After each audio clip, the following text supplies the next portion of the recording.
வணக்கம் வணக்கம். Chalk piece diary YouTube சேனலுக்கு உங்களை ரொம்ப அன்போடு வரவேற்கிறோம். வணக்கம். நீங்க டிஎன்பிசி குரூப் தேர்வுகள்னு ஆமா இந்த மாதிரி பெரிய போட்டித் தேர்வுகளுக்கு ரொம்ப தீவிரமா தயாராகிட்டு இருப்பீங்க இல்லையா? அப்படி படிக்கும்போது இந்த தமிழ் இலக்கியத்துல வர்ற நூற்றுக்கணக்கான ஆசிரியர்கள் அவங்களோட படைப்புகள் அப்புறம் அடைமொழிகள் விருதுகள்னு எல்லாத்தையும் ஞாபகம் வச்சுக்கிறது ஒரு பெரிய மலையேற்ற மாதிரி இருக்கா? நிச்சயமா நிறைய பேத்துக்கு அது சவால் தான். அட கவலையப்படாதீங்க, நிச்சயமா உங்களால முடியும். இந்த உரையாடல் முழுக்க முழுக்க உங்களுக்காக உங்க வெற்றிக்காகவே உருவாக்கப்பட்டது. சரியா சொன்னீங்க.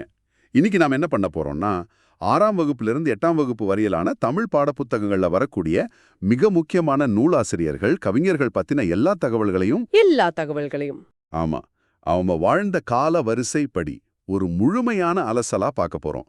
சின்ன சின்ன குறிப்புகள் கூட விடாம தேர்வுல எந்த மூலையிலிருந்து கேள்வி கேட்டாலும் நீங்க அசால்ட்டா பதில் சொல்ற அளவுக்கு உங்க மனசுல பதிய வைக்க போறோம். சூப்பர். அப்போ இது வெறும் பாட மாதிரி இருக்காது? கண்டிப்பா இல்ல. இது வெறும் பாடம் இல்ல, உங்க வெற்றிக்கு ஒரு துணை கருவி. ஆமா, இது ஒரு போர் அடிக்கிற லெக்சர் மாதிரி இருக்கவே இருக்காது. இதெல்லாம் ஒண்ணுமே இல்ல நண்பா, ஈஸியா படிச்சிடலாம் வான்னு சொல்ற ஒரு நண்பனை போலதான் நாம இந்த இலக்கிய பயணத்தை மேற்கொள்ள போறோம். ரெடியா? ரெடி. வாங்க, சங்க காலம் தொட்டு இன்னைக்கு வரைக்கும் நம்ம தமிழ் ஆசிரியர்களை பத்தி சுவாரஸ்யமா தெரிஞ்சுக்கலாம். சரி, முதலாவதாக தமிழ் இலக்கியத்தோட வேர்களை தேடி சங்க காலத்துக்கு போவோம்.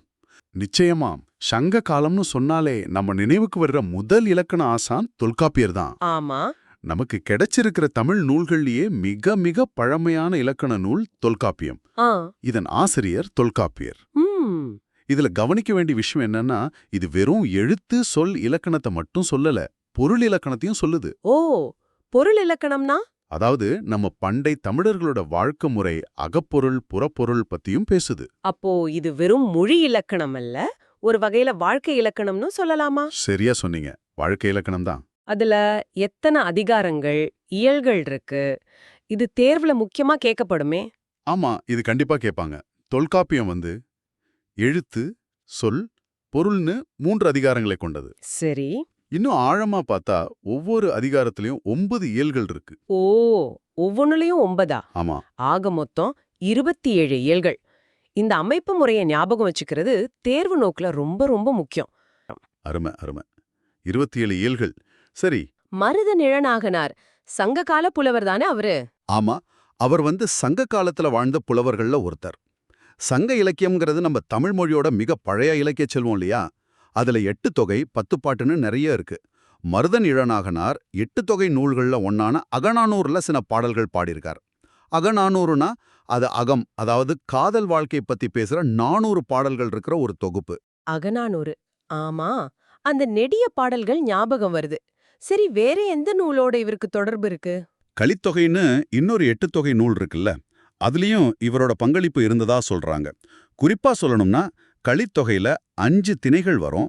அதுல மருத திணை பாடல்களை இவர் பாடியிருக்காருன்னு சொல்றாங்க. மருத திணைனா வயலும் வயல் சார்ந்த இடமும் அங்க நடக்கிற ஊடல் பத்தின பாடல்கள். ஓ, அப்படியா? அப்போ மருதன் இளநாகனார்ங்கிற பேர்லே மருதம் இருக்கிறது, அது ஒரு காரணம் இருக்குமோ? மருதத்திணை பாடுறதுல அவர் சிறப்பா இருந்திருக்கலாம். மிக சரி. அடுத்ததா தகடூர் யாத்திரை. இந்த புக்கோட ஆசிரியர் பேர் கிடைக்கலன்னு சொல்றாங்களே, இதுவும் சங்க இலக்கியமா?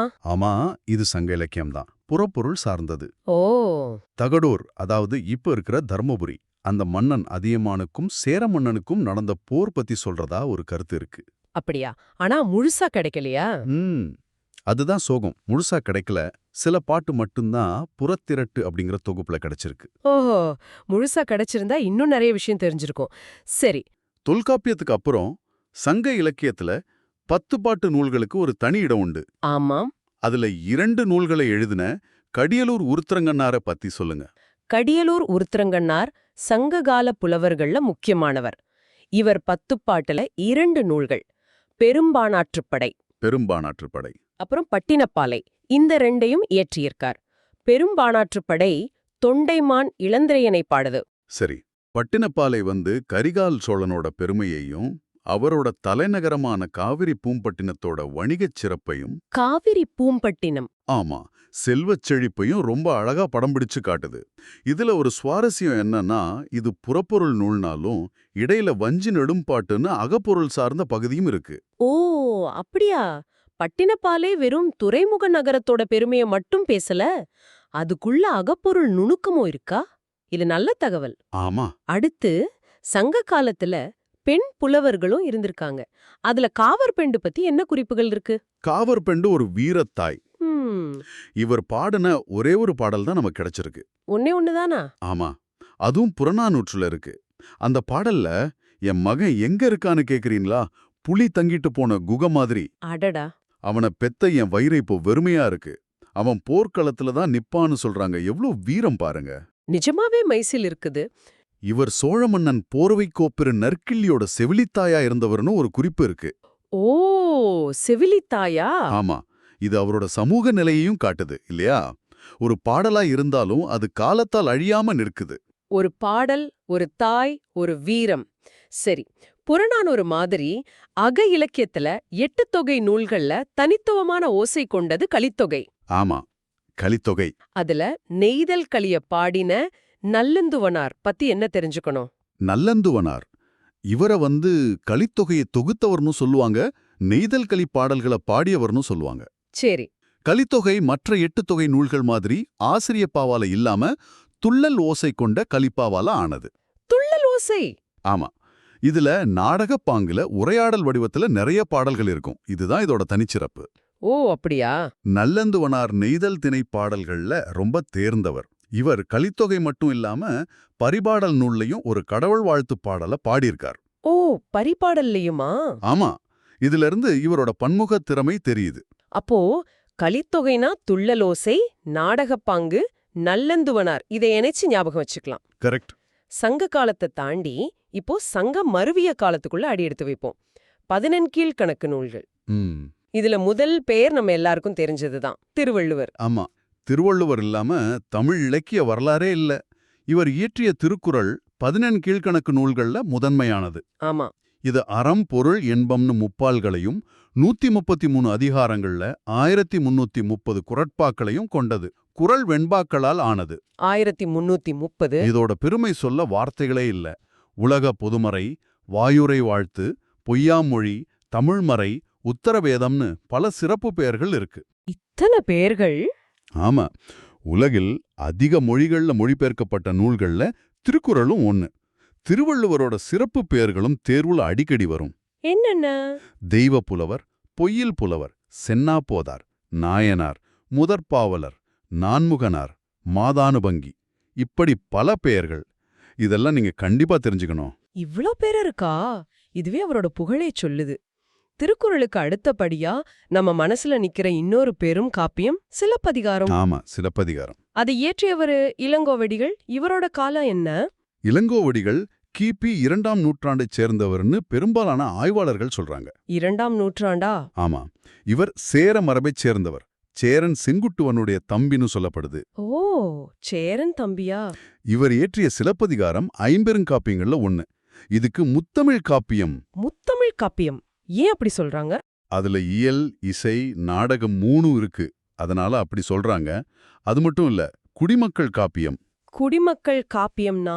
அதாவது அரசன் அல்லாத சாதாரண மக்களை கோவலன், கண்ணகிய தலைவனா கொண்டது.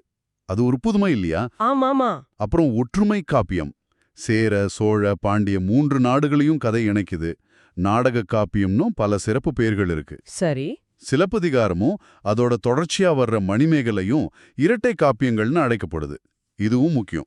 ஒரு சாதாரண குடிமகனை காப்பிய தலைவனாக்கியதே ஒரு புரட்சிதான். அடுத்து 14 கணக்கு நூல்கள்ல இன்னொரு முக்கியமான நூல் நாலடியார். நாலடியார். இது ஒருத்தர் எழுதுனதில்லையே. கரெக்ட். நாலடியார் பல சமண முனிவர்களால் பாடப்பட்ட 400 வெண்பாக்களோட தொகுப்பு. 400 பாடல்களா? ஆமா, அதனாலதான் இதுக்கு நாலடி 400 அப்படின்னும் பேருண்டு. ஓ, இதுவும் திருக்குறள் மாதிரியே அறம், பொருள், இன்பம்னு பகுக்கப்பட்டிருக்கு. முக்கியமா அறக்கருத்துக்களை வலியுறுத்துறதால இதுக்கு வேளாண் வேதம் அப்படின்னு ஒரு சிறப்பு பெயர் இருக்கு. வேளாண் வேதம். ஆமா, ஆளும் வேளும் பல்லுக்குருதி, நாளும் இரண்டும் சொல்லுக்குருதின்னு ஒரு பழமொழி இருக்குல்ல. ஆமா, கேள்விப்பட்டிருக்கேன்.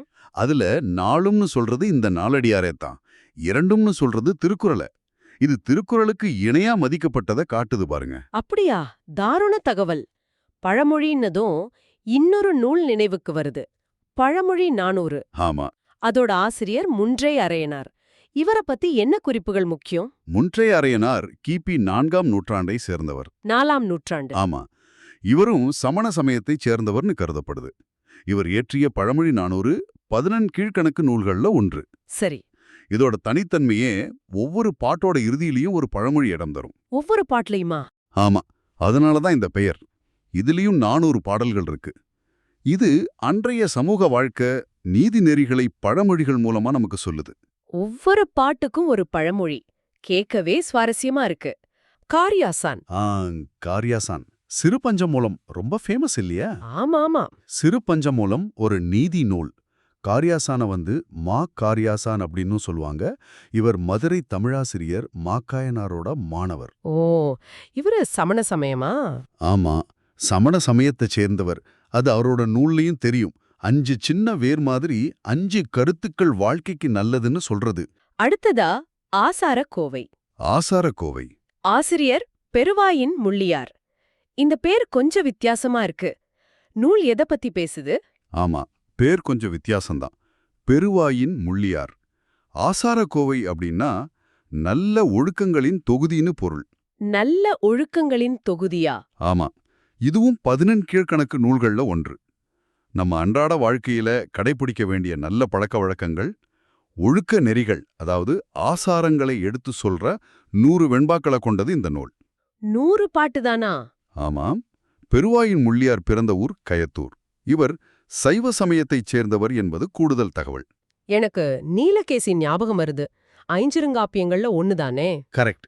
சமண சமய கருத்துக்களை வாதங்கள் வழியா விளக்குற ஒரு முக்கியமான காப்பியம். இதுக்கும் ஆசிரியர் பேர் தெரியல. அப்படியா? ஆமா, குண்டலகேசிங்கிற பௌத்த நூலுக்கு ஒரு மறுப்பா எழுதுனதுல கூட சொல்லுவாங்க. இதுல கடவுள் வாழ்த்து இல்லாம 10 சருக்கங்கள் இருக்கு. ஓஹோ, விவாதங்கள் மூலமா சமய கருத்துக்களை சொல்றது. இன்ட்ரெஸ்டிங். ஆமா. சரி, இப்போ அறநூல்கள் காலத்துல இருந்து பக்தி இலக்கிய காலத்துக்குள்ள போறோம். பக்தி காலம். வைணவ பக்தி இயக்கத்தோட தொடக்கமா இருந்த முதல் ஆழ்வார்கள்ல ஒருத்தர் பொய்கை ஆழ்வார். இவரை பத்தி என்ன தெரிஞ்சுக்கலாம்? பொய்கை ஆழ்வார். இவர் காஞ்சிபுரத்துக்கு பக்கத்துல இருக்கிற திருவக்காங்கிற ஊர்ல ஒரு பொய்கையில, அதாவது தாமரை மலர்ல பிறந்ததா சொல்லுவாங்க. பொய்கையில பிறந்ததாலையா? ஆமா, அதனாலதான் இந்த பெயர். இவர் திருமாலின் மீது மிகுந்த பக்தி கொண்டு 4000 திவ்ய பிரபந்தத்துல முதல் திருவந்தாதிய பாடியிருக்கார். முதல் திருவந்தாதி. அந்தாதினா? அந்தாதிங்கிறது ஒரு பாடலோட கடைசி சொல் அடுத்த பாடலோட முதல் சொல்லா வர்ற ஒரு செய்யுள் வகை. ஓ, இவர்தான் பக்தி இயக்கத்தின் தொடக்க புள்ளிகளில் ஒருவர். பொய்கையில பிறந்ததால பொய்கை ஆழ்வார். சுவாரஸ்யம். அடுத்தவர் பூதத்தாழ்வார். பூதத்தாழ்வார். இவரும் முதல் ஆழ்வார்கள்ல ஒருத்தர் தானே? ஆமா, பூதத்தாழ்வாரும் முதல் ஆழ்வார்கள் 3 பேர்ல பொய்கையாழ்வார், புதத்தாழ்வார், பேயாழ்வார் ஒருத்தர். இவர் சென்னையை அடுத்துள்ள மாமல்லபுரத்துல பிறந்தவர். மாமல்லபுரம். ஆமா, இவர் 4000 திவ்ய பிரபந்தத்துல 2ஆம் திருவந்தாதியை இயற்றியிருக்கார். இவங்க 3 பேரும் ஒரே காலத்தவர்கள். ஓ, 3 பேரும் சமகாலத்தவர்களா? ஆமா, இவங்க 3 பேரும் திருக்கோவிலூர்ல ஒரு இருட்டறையில சந்திச்சதாகவும் அங்கே திருமால் காட்சி தந்ததாகவும் ஒரு கதை உண்டு. இவங்க பாடல்கள் பக்தியையும் அன்பையும் வலியுறுத்துது. ஆழ்வார்களுக்கு அடுத்து சைவ சமயத்துல சித்தராகவும் நாயன்மாராகவும் போற்றப்படுற திருமூலர். ஆமா, திருமூலர். இவரை பத்தி தேர்வுல என்ன முக்கியமா சேர்க்க வாய்ப்பு இருக்கு? திருமூலர் ரொம்ப முக்கியமானவர். இவர் இயற்றிய திருமந்திரம் 12 திருமுறைகள், அதாவது சைவ சமயத்தோட 12 முக்கிய பாடல் தொகுப்புகள்ல 10ஆம் திருமுறையா வைக்கப்பட்டிருக்கு. 10ஆம் திருமுறை? ஆமா, இது 3000 பாடல்களை கொண்டதால தமிழ் 3000னு சொல்லுவாங்க. 3000 பாட்டா? ஆமா, இவரோட மிக புகழ்பெற்ற அடிக்கடி தேர்வுல கேட்கப்படுற ஒரு வரி, ஒன்றே குலம் ஒருவனே தேவன். ஆமா, இது ரொம்ப ஃபேமஸ். இது தவிர யோகம், தத்துவம், மருத்துவம்னு பல ஆழமான கருத்துக்களை சொல்ற நூல் இது. சித்தர்களோட முன்னோடியாவும் இவர் கருதப்படுறார். ஒன்றே குலம் ஒருவனே தேவன். இந்த வரி எவ்வளவு அர்த்தமுள்ளது. அடுத்து தேவார மூவரில் ஒருவரான சுந்தரர். சுந்தரர். இவரோட காலம் கிபி 8ஆம் நூற்றாண்டு இல்லையா? சரிதான். சுந்தரர் தேவாரம் பாடிய மூவர் அப்பர், சம்பந்தர், சுந்தரர் இவர்களில் ஒருவர். சரி. இவர் பாடிய பாடல்கள் 7ஆம் திருமுறையா தொகுக்கப்பட்டிருக்கு. இவருடைய இயற்பெயர் நம்பியாரூரர். நம்பியாரூரர். ஆமா, சுந்தரர்னு பெயர் வந்ததுக்கு காரணம் இவரோட அழகுன்னு சொல்வாங்க. இளைவன் இவரை தோழனா பாவிச்சதால தம்பிரான் தோழர் அப்படின்னு ஒரு சிறப்பு பேரும் இவருக்கு உண்டு. தம்பிரான் தோழரா? ஆமா, இவரோட பாடல்கள்ல பக்தியோட சேர்த்து மனித உணர்வுகள், இறைவன்கிட்ட உரிமையா கேக்குறது, சில சமயம் கோபப்படுறதுன்னு ஒரு தோழமை பாவம் அதிகமா தெரியும். இது இவரோட தனிச்சிறப்பு. தம்பிரான் தோழர் இறைவனையே தோழனா பாவிச்சது சுவாரஸ்யமா இருக்கு. சரி, சமயங்கள் பத்தி பேசும்போது ஆண்டாள் அவங்கள விட்டுறவே முடியாது. பக்தி இலக்கியத்துல தனி இடம். நிச்சயமா. 12 ஆழ்வார்கள்ல ஒரே பெண்ணாழ்வார். சூடிக் கொடுத்த சுடற்கொடிங்கிற பேரே எவ்வளவு அழகா இருக்கு. ஆமா, இறைவனுக்கே மாலை சூடி கொடுத்ததால அந்த பெயர் வந்துச்சு. அவங்க எழுதின திருப்பாவை, நாச்சியார் திருமொழி ரெண்டுமே பக்தி இலக்கியத்துல ரொம்ப ரொம்ப முக்கியம். திருப்பாவை 4000 திவ்ய பிரபந்தத்துல இருக்குதானே? ஆமா, 473ல இருந்து 503 வரைக்கும் உள்ள பாசுரங்கள். சரி, பக்தி காலத்தை தாண்டி இப்போ சோழர் காலத்துக்கு வர்றோம். சோழர் காலம். போர்க்கள வெற்றியை பாடுற பரணி இலக்கியத்துல தனிச்சு நிக்கிற கலிங்கத்து பரணியை இயற்றிய செயங்கொண்டார் பற்றி என்ன சொல்ல போறீங்க? செயங்கொண்டார் சோழர் கால புலவர்கள்ல மிக முக்கியமானவர். தீபகுடிங்கிற ஊரைச் சேர்ந்தவர். இவர் முதலாம் குலோத்துங்க சோழனோட அவைக்கள புலவரா இருந்தவர். முதலாம் குலோத்துங்கன் அவையலையா? ஆமா, பரணி இலக்கியம்னா என்னன்னு முதல்ல தெரிஞ்சுக்கணும். போர்க்களத்துல 1000 யானைகளை கொன்று வெற்றி பெற்ற வீரரை புகழ்ந்து பாடுறதுதான் பரணி. 1000 யானை? ஆமா, செயங்கொண்டார் இயற்றிய கலிங்கத்து பரணி முதலாம் குலோத்துங்க சோழனோட கலிங்க நாட்டு வெற்றிய பத்தி பாடுது. சரி. இதுல முக்கியமா நீங்க ஞாபகம் வச்சுக்க வேண்டியது, இதுதான் தமிழ்ல கிடைச்ச முதல் பரணி நூல். தமிழ்ல முதல் பரணியா? ஆமா, இதோட சிறப்பு பாராட்டி ஒட்டக்கூத்தர் இத தென் தமிழ் தெய்வப்பரணின்னு புகழ்ந்திருக்கார். இதுவும் தேர்வுல கேட்க வாய்ப்புள்ள ஒரு வரி. இவரோட காலம் கிபி 12ஆம் நூற்றாண்டு. தமிழ்ல முதல் பரணி, 1000 யானை வெற்றி, கேட்கவே பிரம்மாண்டமா இருக்கு. இந்த சோழர் காலத்துல இன்னொரு ஔவையாரும் இருந்தாங்களே? ஆமா, சங்ககால ஔவையாருக்கும் இவங்களுக்கும் என்ன வித்தியாசம்? நம்ம பாட புத்தகங்கள்ல வர்றது எந்த ஔவையார்? இதுல நிறைய பேருக்கு குழப்பம் வரும். மிகச்சரியான கேள்வி. இதுல நிறைய பேருக்கு குழப்பம் வரும். கரெக்ட். சங்க காலத்துல வாழ்ந்த ஔவையார், அவங்க அதியமான் போன்ற மன்னர்களோட பழகுனவங்க, புறநானூறு, அகநானூர்ல பாடல்கள் பாடினவங்க. சரி. ஆனா நம்ம 6ஆம் வகுப்புலேருந்து படிக்கிற ஆத்திசூடி, கொன்றை வேந்தன், மூதுரை, வாக்குண்டாம், நல்வழி போன்ற நீதி நூல்களை எழுதின ஔவையார். ஆமா, அதெல்லாம் படிச்சிருக்கோம். அவங்க சோழர் காலத்துல, அதாவது கிபி 12ஆம் நூற்றாண்டுல வாழ்ந்தவர். ஓ, இவங்க வேற அவங்க வேறயா? படிச்சதெல்லாம் இவங்களோடதுதான். ஆத்திச்சூடி ஔவையார் இவங்க தானா? ஓ, இப்ப தெளிவா புரிஞ்சுது. ஆமா, சரி, முனைப்பாடியார் முனைப்பாடியார். இவர் யாரு? என்ன நூல் எழுதினார்? முனைப்பாடியார் திருமுனைப்பாடிங்கிற ஊரைச் சேர்ந்த ஒரு சமண புலவர். சமணப் புலவர். ஆமா, இவரோட காலம் கிபி 13ஆம் நூற்றாண்டு. இவர் இயற்றிய நூல் அறநெறிச்சாரம். அறநெறிச்சாரம். இதுல 225 பாடல்கள் இருக்கு.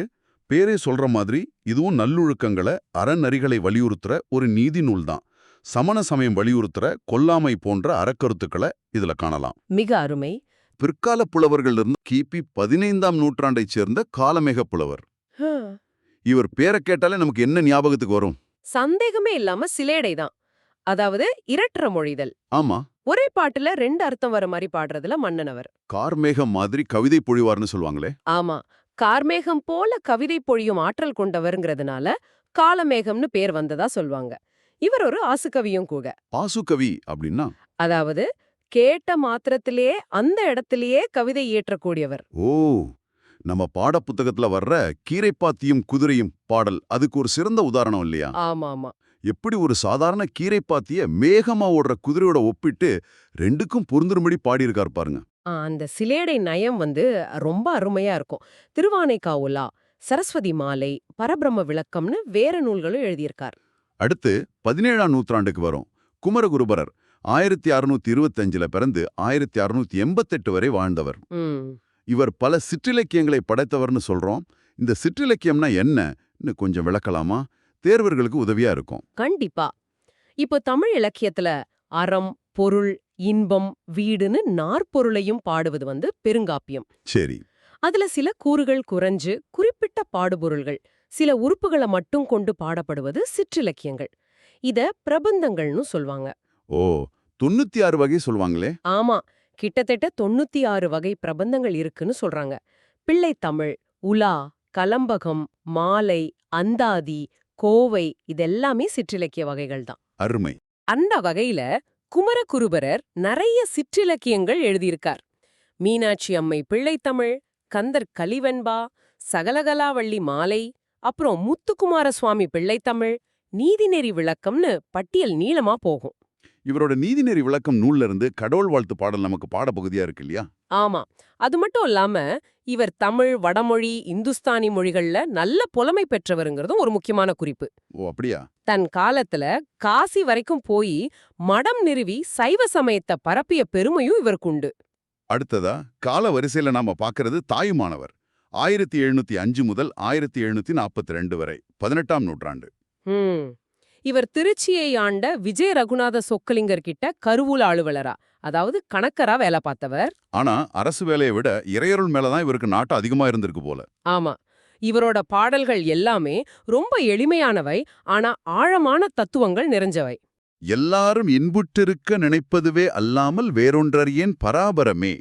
எவ்வளவு உன்னதமான சிந்தனை! நிச்சயமா. இவரோட பராபர கண்ணி பகுதி நமக்கு பாடமா இருக்கு. கண்ணினா என்னன்னு கொஞ்சம் சொல்லுங்களேன். கண்ணிங்கிறது 2 அடிகளால எதுகையால் தொடுக்கப்படும் ஒரு செய்யுள் வகை. ரொம்ப எளிமையா இருக்கும். சரி. இவரோட பாடல்கள் எல்லாம் தாயுமானவர் திருப்பாடல் திரட்டுங்கிற பேர்ல தொகுக்கப்பட்டிருக்கு. அந்த அளவுக்கு இவரோட பாடல்கள் முக்கியத்துவம் வாய்ந்தவை. இத தமிழ் மொழியின் உபநிடதம்னு சிறப்பா போற்றுவாங்க.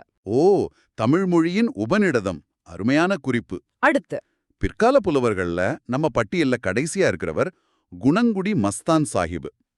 1792ல பிறந்து 1838 வரை வாழ்ந்தவர். இராமநாதபுரம் பக்கத்துல குணங்குடிங்கிற ஊர்ல பிறந்தவர். இவரோட இயற்பெயர் சுல்தான் அப்துல் காதர். குணங்குடியில வாழ்ந்ததால அந்த பெயர் வந்துச்சு. ஆமா, இவர் இளம் வயதிலேயே துறவு பூண்டு பல மலைப்பகுதிகள்ல தவம் இருந்ததா சொல்றாங்க. சதகத்துல்லா அப்பா கிட்ட ஞானம் பெற்றவர். இவர் எழுதிய பாடல்கள் பக்தி நிறைஞ்சவைன்னு சொல்றாங்க. ஆமா, எக்காளக்கண்ணி, மனோன்மணி கண்ணி, நந்தீஸ்வர கண்ணி, குணங்குடியார் பாடற்கோவைன்னு பல நூல்கள் எழுதியிருக்காரு. இவரோட பாடல்கள் எளிமையா இருந்தாலும் இஸ்லாமிய யோக ஞான கருத்துக்களை சொல்லுது. பண்டிதர் அயோத்திதாசர். இவரை பத்தி பேச நிறைய விஷயங்கள் இருக்கு. இவரோட பங்களிப்பு பத்தி பேசும்போது முதல்ல ஞாபகம் வர வேண்டியது ஒரு சிறப்பு பெயர். என்ன பெயர் அது? தென்னிந்திய சமூக சீர்திருத்தத்தின் தந்தை. இந்த சிறப்பு பெயர் ரொம்ப ரொம்ப முக்கியம். ஒடுக்கப்பட்ட மக்களோட உரிமைகளுக்காக, அவங்களோட கல்விக்காக, சமூக முன்னேற்றத்துக்காக தான் வாழ்க்கை முழுசும் அவர் குரல் கொடுத்திருக்கார். அதுக்காக வேலை செஞ்சிருக்கார்.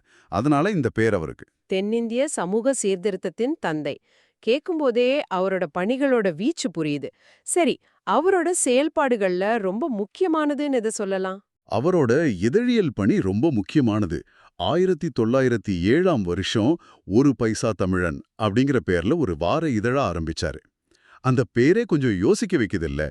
ஒரு பைசா விலையில சாதாரண மக்களும் வாங்கி படிக்கணுங்கிற நோக்கமா இருக்கலாம் அது. ஒரு பைசா தமிழன். ஆமா, பேர் காரணமே சுவாரஸ்யமா தான் இருக்கு. அது தொடர்ந்து வந்துச்சா? ஆமா, ஒரு வருஷம் கழிச்சு அதோட பேரை தமிழன் அப்படின்னு மாத்தினாரு. இந்த இதழ் மூலமா பகுத்தறிவு சிந்தனைகள், சமூக நீதி கருத்துகள், பௌத்த தத்துவங்கள்னு நிறைய விஷயங்களை அவர் மக்கள்கிட்ட கொண்டு போயிருக்கார். இதழியல் பணி இல்லாம வேற என்ன முக்கியமான பங்களிப்பு இருக்கு? 1892ஆம் வருஷம் அவர் திராவிட மகாஜன சபைன்னு ஒரு அமைப்பை உருவாக்கினாரு. ஒடுக்கப்பட்ட மக்களோட சமூக, கல்வி, பொருளாதார உரிமைகளை வாங்கி கொடுக்கறது தான் இந்த அமைப்போட முக்கியமான நோக்கமா இருந்துச்சு.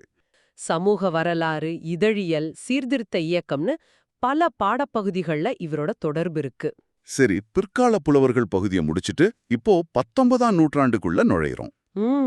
சரி. இந்த காலகட்டத்துல உலக அளவுல அறியப்பட்ட சில வெளிநாட்டு எழுத்தாளர்களோட படைப்புகளும் நம்ம தமிழ் பாடப்புத்தகங்கள்ல இடம் பெற்றிருக்கு. ஆமா, அதுல முதல்ல பிரெஞ்சு எழுத்தாளர் ஜூல்ஸ் வெர்ன் 1828 1905. ஜூல்ஸ் வெர்ன், இந்த பேரை கேட்டாலே சாகசம், அறிவியல், கற்பனை இதுதான் நினைவுக்கு வரும். அதனாலதான் இவரை அறிவியல் புனைகதைகளின் தந்தைன்னு சொல்றோம். இவர் எழுதினார் 80 நாளில் உலகைச் சுற்றி, அதாவது around the world in 80 days. ஆமா, அந்த நாவலோட சுருக்கம் நமக்கு பாடமா இருக்கு. ஃபிலியஸ் ஃபாக், அவருடைய உதவியாளர் பாஸ்பர்து. செம சுவாரஸ்யமான கேரக்டர்கள். ஆமா, ஒரு பந்தயத்துக்காக அவங்க கிளம்பி யானை மேல, கப்பல்ல, ரயில்லன்னு மாறி மாறி பயணம் செஞ்சு பல தடைகளை தாண்டி எப்படி உலகை சுற்றி வர்றாங்கங்கிறது உண்மையிலே ஒரு விறுவிறுப்பான கதை. அதுல அறிவியல் விஷயங்களும் நிறைய இருக்கும் இல்லையா? நிச்சயமா.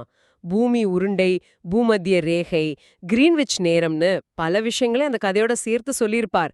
கற்பனை திறன் அபாரம். அடுத்து லெபனான் நாட்டைச் சேர்ந்த கலீல் கிப்ரான் 1883 1931. இவர் ஒரு பன்முக வித்தகர்னு சொல்றாங்க. ஆமா, கவிஞர், புதின ஆசிரியர், கட்டுரையாளர், அது மட்டுமில்லாம சிறந்த ஓவியரும் கூட. இவரோட தீர்க்கதரிசி அதாவது த ப்ராஃபட் நூல் உலக புகழ் பெற்றது. ஆமாம். அதிலிருந்து ஒரு பகுதியை கவிஞர் புவியரசு மொழிபெயர்த்திருக்கார். அது நம்ம பாடப்பகுதியில் இருக்கு. வாழ்க்கை, அன்பு, நட்பு, வேலை பத்தின ஆழமான தத்துவங்களை ரொம்ப கவித்துவமா எளிமையா சொல்லியிருப்பார். அடுத்து அமெரிக்க எழுத்தாளர் எர்னஸ்ட் ஹெமிங்வே 1999 1961. இவருக்கு இலக்கியத்துக்கான நோபல் பரிசு கிடைச்சதுக்கு காரணமா இருந்த படைப்பு எது? ஓ, அது கிழவனும் கடலும் தானே? The old man and the sea. Correct. 1954 இந்த நாவலுக்காகத்தான் அவருக்கு நோபல் பரிசு கிடைச்சது. சாண்டியாகோங்கிற ஒரு வயதான மீனவர். ஆமா, தனியாளா கடலுக்கு போய் ஒரு பெரிய மீனோட போராடுற கதை, விடாமுயற்சி, தன்னம்பிக்கை, இதோட குறியீடா அந்த படைப்பை பார்க்கலாம். அந்த அற்புதமான நாவலோட சுருக்கமும் நமக்கு பாடமா இருக்கு. இந்த மாதிரி உலக இலக்கியங்களை பாடத்துல சேர்க்கறது மூலமா மாணவர்களுக்கு பரந்த வாசிப்பு அனுபவமும் உலக பார்வையும் கிடைக்குது இல்லையா? நிச்சயமா, ரொம்ப நல்ல விஷயம் அது. அருமை.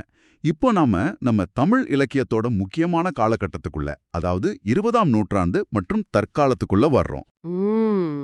இது தேர்வு நோக்குல ரொம்ப ரொம்ப முக்கியமான பகுதி. ஆமா, ஒவ்வொருத்தரையும் கவனமா பார்க்கலாம். முதல்ல 20ஆம் நூற்றாண்டுல தமிழ் உரைநடைக்கு ஒரு புது மெருகையும் ஒரு ஒரு ஆற்றலையும் கொடுத்த ஒருத்தரை பத்தி இப்ப பார்க்கலாம். ஓ, தமிழ் உரைநடை. ஆமா, கவிதைக்கு ஈடா உரைநடையிலயும் பல பெரிய ஆளுமைகள் உருவாகியிருக்காங்களே. நீங்க யார சொல்றீங்க? இராப்பி சேதுப்பிள்ளை அவர்களையா? ஆமா, ரொம்ப சரியா சொல்லிங்க. இராப்பி சேதுப்பிள்ளை. இவருக்கு ரொம்ப பிரபலமான ஒரு பட்டப்பேர் இருக்கு. அது என்னன்னு உங்களுக்கு தெரியுமா? சொல்லின் செல்வர்னு சொல்லுவாங்களே, அவரோட பேச்சும் எழுத்தும் அவ்ளோ வலிமையா இருக்கும்னு கேள்விப்பட்டிருக்கேன். உண்மைதான். சொல்லின் செல்வருங்கிற பட்டம் அவருக்கு ரொம்ப பொருந்தும். அவரோட பேச்சிலையும் சரி, எழுத்துலயும் சரி, தமிழ் சொற்கள் அவ்ளோ அழகா கையாளப்பட்டிருக்கும். அவர் ஒரு மிகச்சிறந்த மேடை பேச்சாளர், அதே நேரத்துல நல்ல கட்டுரையாளரும் கூட. தமிழ் உரைநடை வளர்ச்சிக்கு இவரோட பங்களிப்பு ரொம்ப முக்கியமானது. இவரை பத்தி நாம ஞாபகம் வச்சுக்க வேண்டிய இன்னொரு மிக முக்கியமான செய்தி இருக்கு. அது என்ன? அவரோட தமிழின்பம்ங்கிற நூல். இந்த நூலுக்காக அவர் ஒரு பெரிய அங்கீகாரத்தை பெற்றிருக்கார். அதுதான் இந்தியாவோட மிக உயரிய இலக்கிய விருதுகள்ல ஒன்னான சாகித்ய அகாதமி விருது. சாகித்ய அகாதமி விருதா? இது ரொம்ப ரொம்ப முக்கியமான தகவலாச்சே. ஆமா, அதுலயும் ஒரு சிறப்பு என்னன்னா, சாகித்ய அகாடமி விருது வாங்கின முதல் தமிழ் எழுத்தாளர் இவர்தான். 1955ஆம் வருஷம் தமிழின்பம்ங்கிற நூலுக்காக இந்த விருது அவருக்கு கொடுத்தாங்க. இது அடிக்கடி போட்டித் தேர்வுகள்ல கேட்கிற ஒரு கேள்வி. முதல் தமிழ் சாகித்ய அகாடமி விருது, இராப்பி சேதுப்பிள்ளை நூல் தமிழின்பம், 1955. இது கண்டிப்பா மனசுல பதிய வச்சுக்க வேண்டிய ஒண்ணு. சரி, அவரோட மத்த சில முக்கிய நூல்களா ஆற்றங்கரையினிலே, கடற்கரையினிலே, தமிழ் விருந்து, தமிழகம் ஊரும் பேரும், மேடை பேச்சு இதெல்லாம் குறிப்பிடப்பட்டிருக்கு. தமிழ் பெரியார் திருவி கல்யாண சுந்தரனார், சுருக்கமா திருவி.க. 1883 1953. தமிழ் தென்றல்னு அன்போடு அழைக்கப்படுறவர். ஆமா, இவர் ஒரு எழுத்தாளர், சிறந்த மேடை பேச்சாளர், தொழிற்சங்க தலைவர், பத்திரிகை ஆசிரியர்னு பன்முக திறமை கொண்டவர். இவரோட தமிழ்நடை பத்தி சொல்லுங்களேன். அது ரொம்ப தனித்துவமானது. எளிமையான சொற்கள், ஆனா ஆழமான கருத்துக்கள், அழகான ஓசை நயம் கொண்டது. மேடை பேச்சுக்கு இலக்கணம் வகுத்தவர்னே சொல்லலாம். இவர் எழுதிய நூல்கள் ஏராளம் சொல்றாங்க. ஆமா, மனித வாழ்க்கையும் காந்தியடிகளும், பெண்ணின் பெருமை, தமிழ்ச்சோலை, பொதுமை வேட்டல், முருகன் அல்லது அழகு, இளமை விருந்துன்னு பட்டியல் நீளும். இவரோட எழுத்துக்களும் பேச்சுகளும் தமிழ் மொழிக்கும் சமூக முன்னேற்றத்துக்கும் பெரிய பங்களிப்பு செஞ்சிருக்கு. அடுத்ததா நாம பார்க்க போறது கவிமணி தேசிக விநாயகனார். 1876 1954. கன்னியாகுமரி மாவட்டத்துல தேரூர்ல பிறந்தவர். இவர் ஒரு ஆசிரியர். எத்தனை வருஷம் ஆசிரியரா வேலை பார்த்தார் தெரியுமா?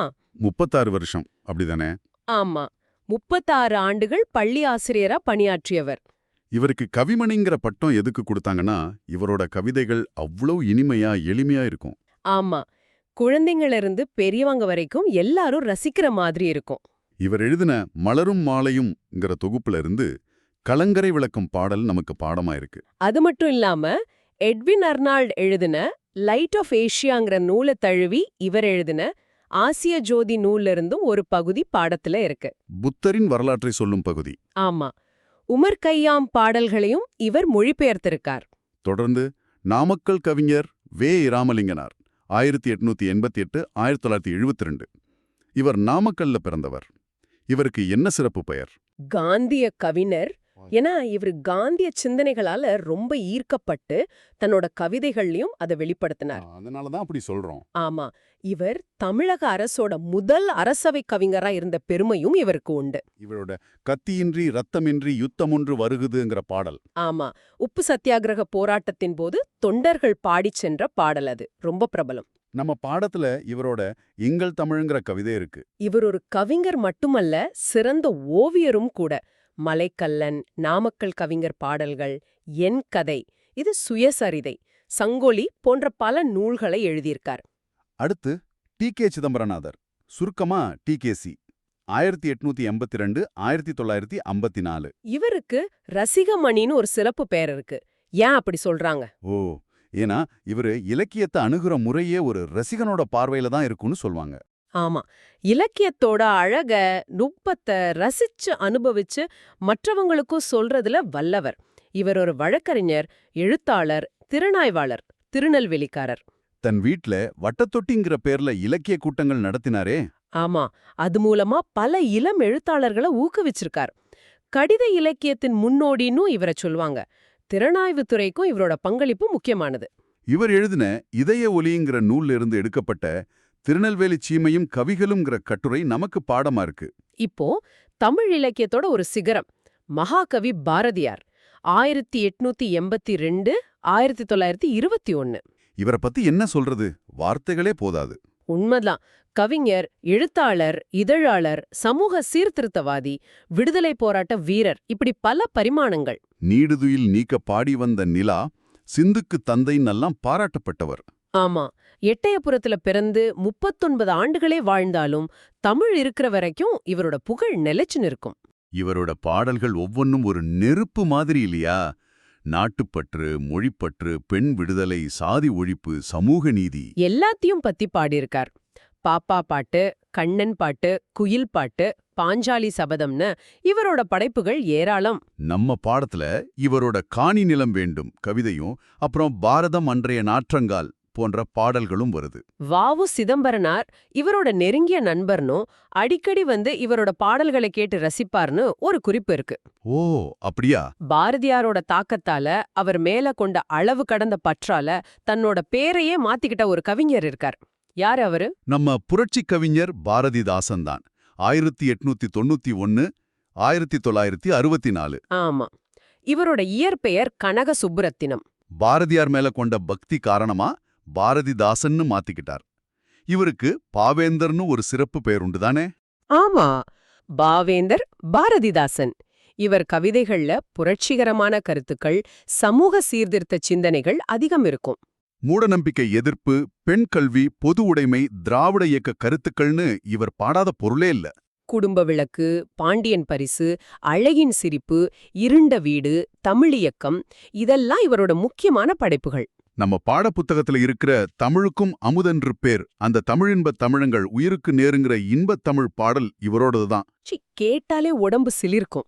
ஆமா, இவரோட பிசிராந்தையாருங்கிற நாடக நூலுக்கு சாகித்ய அகாதமி விருது கிடைச்சிருக்கு. சாகித்ய அகாடமி விருதுங்கிறது இந்திய அரசால் இலக்கியத்துக்கு வழங்கப்படும் ஒரு உயரிய விருது.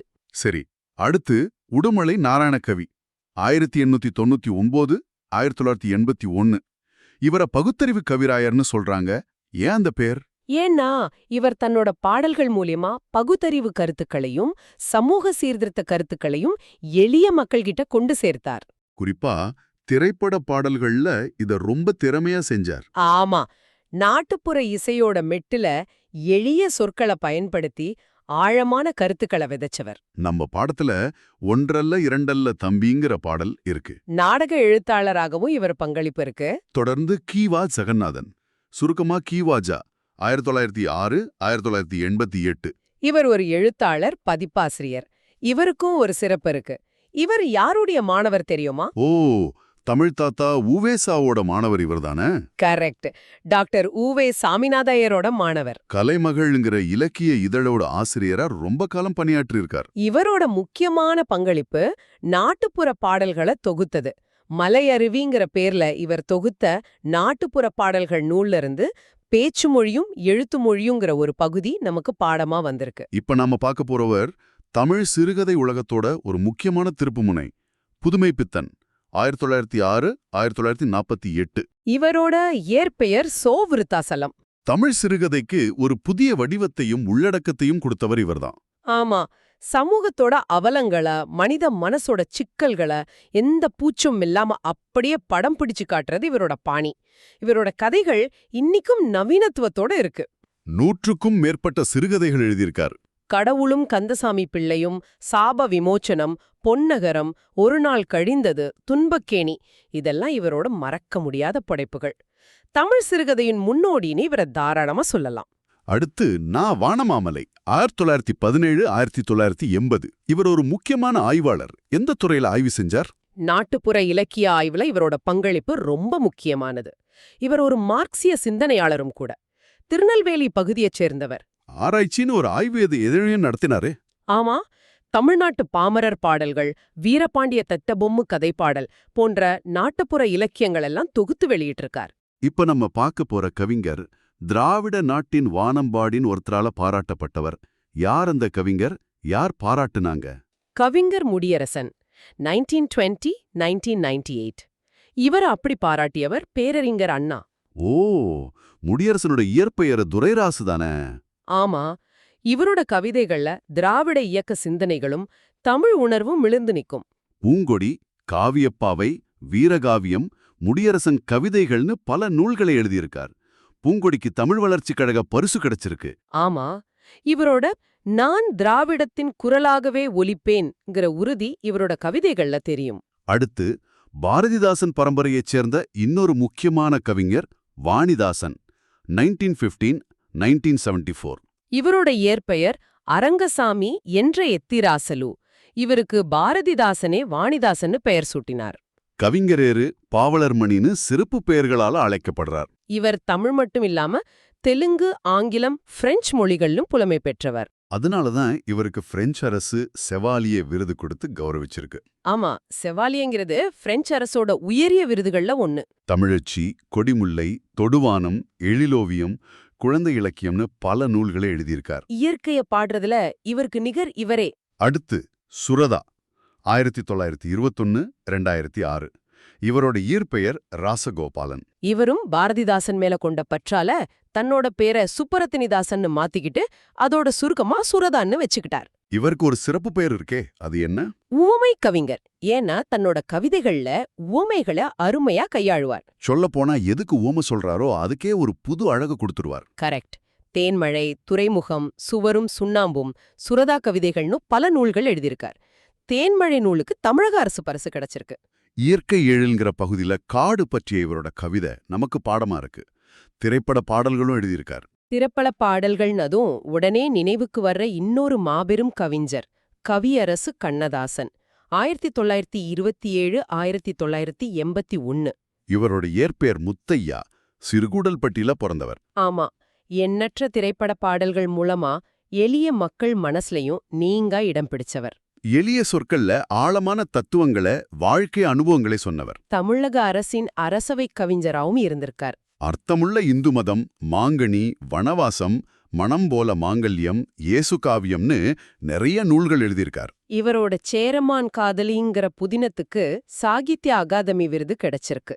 இவரோட இயேசு காவியம் நூல்ல வர்ற மழைப்பொழிவுங்கிற பகுதியை தழுவி கவிஞர் சே பிருந்தா எழுதின கவிதை நமக்கு பாடமா இருக்கு. அடுத்து குன்றக்குடி அடிகளார், 1925 1995. இவர் ஒரு ஆன்மீகவாதி மட்டும் அல்ல, சிறந்த பேச்சாளர், எழுத்தாளர், சமூக சீர்திருத்த சிந்தனையாளர். ஆமா, குன்றக்குடி திருமடத்தோட தலைவரா இருந்து பணியாற்றியவர். இவரோட பேச்சுக்கள்ல திருக்குறளோட கருத்துக்களும் சமூக நீதி கருத்துக்களும் நிறைஞ்சிருக்கும். நாயன்மார் அடிச்சுவட்டில், குறட்செல்வம், ஆலயங்கள், சமுதாய மையங்கள்னு பல நூல்களை எழுதியிருக்கார். அருளோசை, அறிக அறிவியல் போன்ற இதழ்களையும் நடத்தியிருக்கார். இவரோட ஒப்புரவு நெறிங்கிற கட்டுரை நமக்கு பாடப்பகுதியா வந்திருக்கு. ஒப்புரவுனா பிறருக்கு உதவி செய்து வாழ்தல். அடுத்து ரொம்ப சின்ன வயசுலயே, அதாவது 29 வயசுலயே மறைஞ்சாலும் இன்னைக்கும் மக்கள் மனசுல வாழ்ந்துட்டு இருக்கிற ஒரு கவிஞர், பட்டுக்கோட்டை கல்யாணசுந்தரம். 1930 1959. இவரை எப்படி அழைப்பாங்க? மக்கள் கவிஞர். ஆமா, கரெக்ட். ஏன்னா இவர் பாமர மக்களோட உணர்வுகளையும் அவங்களோட கஷ்டங்களையும் உழைப்பாளிகளோட வழிகளையும் தன் பாடல்கள்ல பதிவு செஞ்சார். எளிய சொற்கள், நேரடியான கருத்துக்கள். அதனாலதான் மக்களோட கவிஞரா மாறினார். தூங்காதே தம்பி தூங்காதே, சின்ன பையிலே சேதி கேளடா, இதெல்லாம் மறக்க முடியாத பாடல்கள். இப்ப நம்ம பார்க்க போறவர் தனித்தமிழ் மேல தீவிர பற்று கொண்டவர். பெருஞ்சித்திரனார். 1933 1995. இவரோட இயற்பெயர் துரை மாணிக்கம். இவருக்கு பாவலேருன்னு ஒரு சிறப்பு பெயர் இருக்கு. ஆமா, இவர் தமிழ் மொழி மேலேயும் தமிழ் இனம் மேலேயும் ஆழ்ந்த அன்பு கொண்டவர். தனித்தமிழ வலியுறுத்தி நிறைய எழுதினார், பேசினார். கனிச்சாறு, கொய்யாக்கனி, பாவிய கொத்து, நூறாசிரியம், உலகியல் 100, எண்சுவை 80ன்னு பல நூல்களை படைச்சிருக்கார். இவரோட கனிச்சாறு தொகுப்புல இருந்து சில பாடல்கள் நமக்கு பாடமா இருக்கு. அது மட்டும் இல்லாம தென்மொழி, தமிழ்ச்சிட்டு, தமிழ் நிலம்னு 3 இதழ்களை நடத்தி தனித்தமிழையும் தமிழுணர்வையும் பரப்பினார். இவரோட படைப்புகள் நாட்டுடைமையாக்கப்பட்டிருக்கு. அடுத்து ஆலங்குடி சோமு. 1932 1997. இவர் ஒரு திரைப்பட பாடலாசிரியர், தயாரிப்பாளர். சிவகங்கை மாவட்டத்தைச் சேர்ந்தவர். தத்துவ பாடல்கள் எழுதுறதுல வல்லவர்னு இவருக்கு ஒரு பேருண்டு. தமிழக அரசின் கலைமாமணி விருது பெற்றிருக்கார். பொன்மகள் வந்தாள், பணம் பந்தியிலே மாதிரி பிரபலமான பாடல்களை எழுதியிருக்கிறார். சரி, இப்போ ஒரு குறிப்பிட்ட பகுதி சார்ந்த ஆய்வாளர் சே. இராசு. இவரை பத்தி என்ன தகவல் இருக்கு? இவர் ஈரோடு மாவட்டத்துக்காரர். கொங்கு நாட்டு வரலாறு தொடர்பா நிறைய ஆய்வு செஞ்சிருக்காரு. கொங்கு நாடா? ஓகே. ஆமா, கல்வெட்டு துல்லியல் ஆய்வுல ரொம்ப முக்கியமானவர். கொங்கு மண்டலத்தோட வரலாற்றை வெளிக்கொண்டு வர்றதுல இவரோட பங்கு பெருசு. நல்லது. இவர் கொங்கு நாட்டு வணிகம் அப்படிங்கிற நூலை தொகுத்தவர் அப்படின்னு குறிப்பிடப்பட்டிருக்கு. அவர் எழுதின நூலுங்கிறத விட தொகுத்த நூலுங்கிறது இங்க முக்கியம். சரி, அடுத்ததா கவிஞாயிறு தாராபாரதி. 1947 2000. இவருடைய இயற்பெயர் ராதாகிருஷ்ணன். ஆசிரியராக பணியாற்றியவர். இந்தியா ஒரு பன்முகத்தன்மை கொண்ட நாடுங்கிறத, அதோட சிறப்புகளை எடுத்து சொல்ற மாதிரி இவர் எழுதின பாரதம் அன்றைய நாற்றங்கால்ங்கிற கவிதை நமக்கு பாடப்பகுதியா இருக்கு. புதிய விடியல்கள், இது எங்கள் கிழக்கு, விரல் நுனி வெளிச்சங்கள் போன்ற கவிதை நூல்களை எழுதியிருக்கிறார். அடுத்து மீரா. 1938 2002. இவருடைய இயற்பெயர் மீ. ராசேந்திரன். சிவகங்கை அரசு கல்லூரியில பேராசிரியரா பணியாற்றியவர். ஊசிகள், கனவுகள் பிளஸ் கற்பனைகள் ஈக்குவல் டு காகிதங்கள், கோடையும் வசந்தமும், 3 வரும் 6ம்னு பல கவிதை நூல்களை எழுதியிருக்கார். இவர் நடத்திய அன்னம் விடுதுங்கிற இதழ் மூலமா பல இளம் படைப்பாளிகளை அறிமுகப்படுத்தினார். இப்போ நவீன தமிழ் இலக்கியத்துல ஒரு தவிர்க்க முடியாத பெயர் சுஜாதா. 1935 2008. இவரோட இயற்பெயர் ரங்கராஜன். ஸ்ரீரங்கத்தைச் சேர்ந்தவர். ஆமா, அறிவியல் புனைக்கதைகள், துப்பறியும் கதைகள், நாடகங்கள், கட்டுரைகள்னு பல வடிவங்கள்ல எழுதி குவிச்சவர். இவரோட எழுத்து நடை ரொம்ப சரளமா, இயல்பா, நகைச்சுவையோட இருக்கும். என் இனிய இயந்திரா, மீண்டும் ஜீனோ, ஸ்ரீரங்கத்து தேவதைகள், கரையெல்லாம் செண்பகப்பூ, இதெல்லாம் இவரோட பிரபலமான படைப்புகள். இவருக்கு இன்னொரு முக்கியமான பங்களிப்பும் இருக்கு இல்லையா? ஆமா, மின்னணு வாக்குப்பதிவு இயந்திரம், அதாவது EVM உருவாக்குறதுல இவரோட தொழில்நுட்ப அறிவு பயன்பட்டிருக்கு. ஏன், எதற்கு, எப்படி மாதிரி அறிவியல் கட்டுரைகள் மூலமா அறிவியல் விஷயங்களை பாமர மக்களுக்கும் புரிய வச்சார். அடுத்து இரா இளங்குமரனார். 1927 2021. இவரை செந்தமிழ்ச் செம்மல்னு போற்றுவாங்க. இவர் ஒரு தமிழாசிரியர், நூலாசிரியர். தமிழ் மொழி மேலையும் திருக்குறள் மேலையும் மிகுந்த பற்று கொண்டவர். இலக்கண வரலாறு, தமிழிசை இயக்கம், தனித்தமிழ் இயக்கம், தேவநேயம்னு பல தலைப்புகள்ல நூல்களை எழுதியிருக்கார். திருச்சி பக்கத்துல அல்லூர்ல திருவள்ளுவர் தவச்சாலை, பாவாணர் நூலகம் இதையெல்லாம் அமைச்சிருக்கார். இவரோட தமிழ் பணி மகத்தானது. அடுத்ததா ராஜமார்த்தாண்டன். 1948 2009. இவர் ஒரு கவிஞர், இதழாளர், திறனாய்வாளர். கொல்லிப்பாவைன்னு ஒரு சிற்றிதழை நடத்தியிருக்கார். இவரோட கவிதைகள் யதார்த்தமான பார்வையோடு இருக்கும். ராஜமார்த்தாண்டன் கவிதைகள்ங்கிற நூலுக்காக தமிழக அரசு பரிசு பெற்றிருக்கார். அப்படியே நிற்கட்டும் அந்த மரம்ங்கிற கவிதை நம்ம பாடத்துல இருக்கு. அது மட்டும் இல்லாம சிறந்த தமிழ் கவிதைகளை தொகுத்து கொங்குதேர் வாழ்க்கைங்கிற பேர்ல ஒரு நூலையும் வெளியிட்டிருக்கார். இப்போ சமீப வருடங்கள்ல தமிழ் இலக்கிய உலகத்துல ரொம்ப தீவிரமா இயங்கிட்டு வர எழுத்தாளர்கள்ல ஒருத்தரை பத்தி பார்க்கலாம். எஸ், ராமகிருஷ்ணன். இவரோட புத்தகங்களை நிறைய பேர் பார்த்திருக்க வாய்ப்பிருக்கு. சமகால எழுத்தாளர்கள்ல முக்கியமானவர் இல்லையா? சந்தேகமே இல்ல. எஸ். ராமகிருஷ்ணன் தற்கால தமிழ் இலக்கியத்தோட ஒரு முக்கியமான முகமா அறியப்படுறார். அவரோட எழுத்து பல தளங்கள்ல இருக்கு. நாவல்கள், சிறுகதைகள், கட்டுரைகள், பயணக் கட்டுரைகள், குழந்தைகளுக்கான கதைகள்னு இப்படி பல வடிவங்கள்ல எழுதிட்டு வர்றார். இந்த பன்முகத்தன்மை கவனிக்க வேண்டிய ஒண்ணு. நிறைய எழுதியிருக்காரு இல்லையா? உபபாண்டவம், தேசாந்திரி. ஆமா, உபபாண்டவம், கதாவிலாசம், தேசாந்திரி, கால்முளைத்த கதைகள்னு நிறைய நூல்கள் ரொம்ப பிரபலம். பாடப்பகுதியில கூட இவரோட காலாட்பயணங்கள் நூல்ல இருந்து ஒரு கட்டுரை இருக்கு. ஓ, சரி சரி. அவரோட எழுத்து நடை எப்படி இருக்கும்? ரொம்ப எளிமையா இருக்கும், ஆனா அதே சமயம் ஆழமாவும் இருக்கும். அருமை. இவரோட எழுத்துக்கள் சமகால வாழ்க்கையோட சிக்கல்கள், மனித உறவுகள் இது எல்லாம் பேசுறதா இருக்கும். அடுத்து தேனரசன். இவர் ஒரு தமிழாசிரியர். வானம்பாடி, குயில், தென்றல் போன்ற இலக்கிய இதழ்கள்ல கவிதைகள் எழுதியிருக்கார். இவரோட பெய்து பழகிய மேகம்ங்கிற கவிதை தொகுப்புல இருந்து ஒரு வேண்டுகோள்ங்கிற கவிதை நமக்கு பாடமா வந்திருக்கு. மண் வாசல், வெள்ளை ரோஜா போன்ற நூல்களையும் எழுதியிருக்கார். சமூக சிக்கல்களை இயள்ளல் சுவையோட, அதாவது கிண்டலா சொல்றதுல வல்லவர். இவரை தொடர்ந்து இன்னொரு கவிஞர் மு. மேத்தா. இவரும் ஒரு புகழ்பெற்ற திரைப்பட பாடலாசிரியரும் கூட. ஆமா, இவரோட ஆகாயத்துக்கு அடுத்த வீடுங்கிற கவிதை நூலுக்கு சாகித்ய அகாடமி விருது கிடைச்சிருக்கு. கண்ணீர் பூக்கள், ஊர்வலம், சோழநிலா, மகுடநிலா, நடந்த நாடகங்கள்னு நிறைய கவிதை நூல்களையும் திரைப்பட பாடல்களையும் எழுதியிருக்கார். இவரோட கவிதைகள்ல காதலும் சமூக விமர்சனமும் கலந்திருக்கும். அடுத்தவர் இறையரசன். இவருடைய இயற்பெயர் சேசுராசா.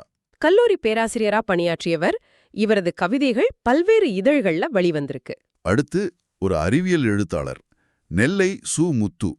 இவரோட பணி ரொம்ப முக்கியமானது. ஆமா, இவர் விக்ரம் சாராபாய் விண்வெளி மையம், சதீஷ் தவான் விண்வெளி மையம், இந்திய விண்வெளி மையம்னு முக்கியமான அறிவியல் ஆராய்ச்சி நிறுவனங்கள்ல பணியாற்றியவர். அறிவியல் கருத்துக்களை, விண்வெளி ஆய்வுகளை பத்தி எளிய தமிழ்ல மக்கள் கிட்ட கொண்டு சேர்க்கறதுல இவரோட பங்கு குறிப்பிடத்தக்கது. அடுத்து திருக்குறளார் வி. முனிசாமி.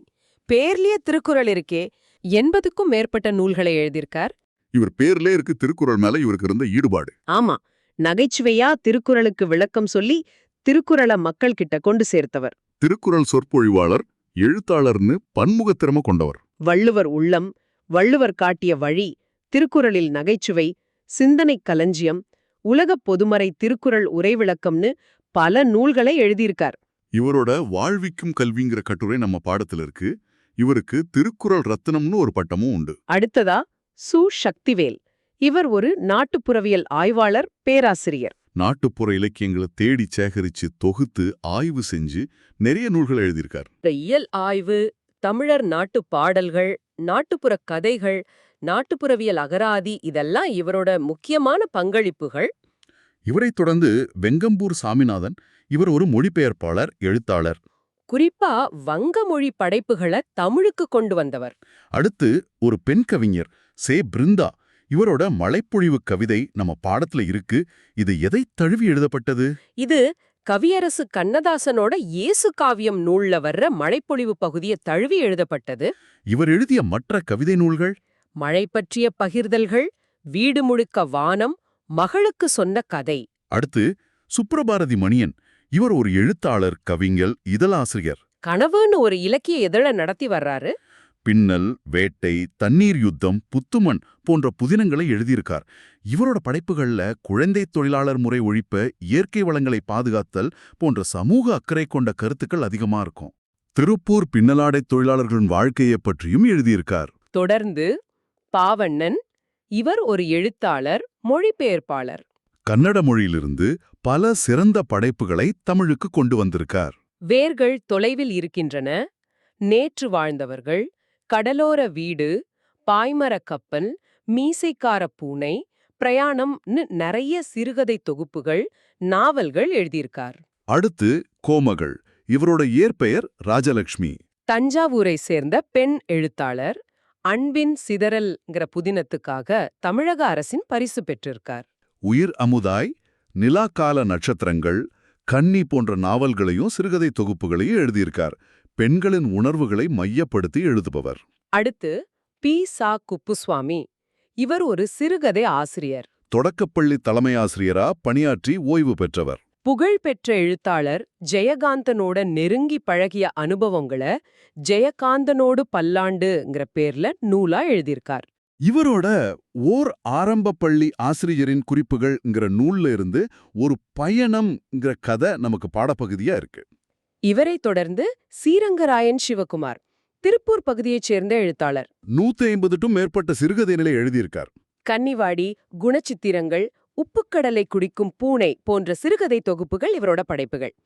எளிய மனிதர்களின் வாழ்க்கைய யதார்த்தமா பதிவு செய்யக்கூடியவர். அடுத்து கு. சிவராமன்.